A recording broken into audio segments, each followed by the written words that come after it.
Firefighting used to consist of passing water buckets hand to hand. The first fire hoses of the 1600s were made of leather, but these hoses were heavy, would crack when dry, and often break open under pressure. Modern firefighting began with a lightweight cotton fire hose, lined with rubber to keep the cotton dry and flexible.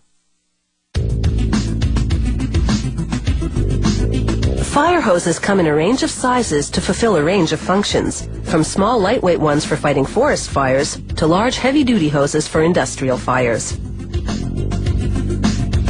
Production begins with hundreds of bobbins of polyester yarn feeding automated looms a floor above.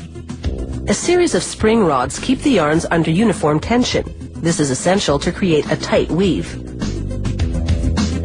The factory programs each loom to weave specific patterns which incorporate identifier stripes. This is a visual guide to help workers assemble the fire hose later on. This woven fabric will form the fire hose's exterior, called the jacket. It's got to weather some nasty conditions, so they soak it in a plastic polymer solution with dye for color. The liquid encapsulates the fibers, making them durable and water-resistant. At another station, they mix granules of polyurethane, a form of plastic, with white colorant and adhesive pellets. This mixture is for making the waterproof tubing that forms the inside of the fire hose. When they activate the adhesive in the mixture with heat, this tubing will bond to the hose jacket fabric. The mixer feeds the ingredients to an extruder, which melts the mixture and forms it into a hollow tube. The tube then passes through a basin of cool water to set the plastic. Next, the tube goes to the inspection table, where an automated printer prints code numbers on it for tracking purposes. To assemble the fire hose, they first pull an outer hose jacket over a 30-meter-long cable.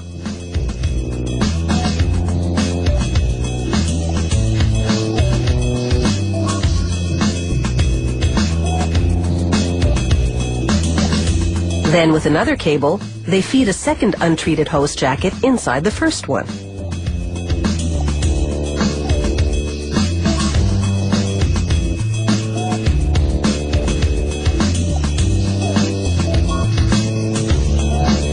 Finally, they attach a cable to the third and innermost layer, the tube, and pull it along the entire length of the double jacket.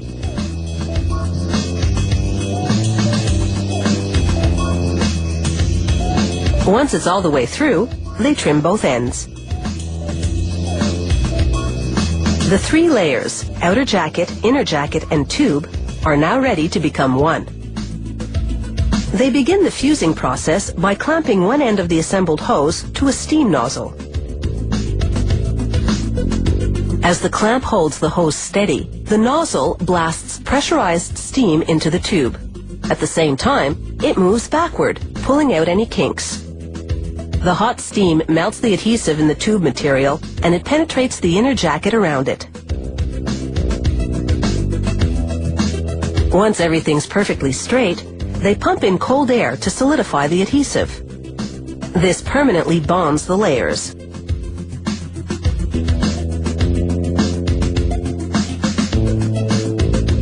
They roll up the finished hose into a coil, controlling the winder with a foot pedal. Then they lay the coiled hose on a table to install the couplings. Those are the components that attach the hose to the water supply on one end and to the spray nozzle on the other. They trim each end, then insert a brass expansion ring and an aluminum coupling on top. An expansion machine does the rest. They attach the end securely to the machine's protruding bar. Then the bar retracts and expands, pushing the brass ring outward. The force wedges the brass into the aluminum coupling permanently. This company tests every fire hose it produces under high water pressure on this table. After marking the type of hose with a stencil and indelible ink, they fill the hose with water. They check for holes and kinks and verify that the couplings stay in place. After the test, they drain the water. They insert a giant sponge to get rid of any water left behind. And now these new hoses are ready for their baptism by fire.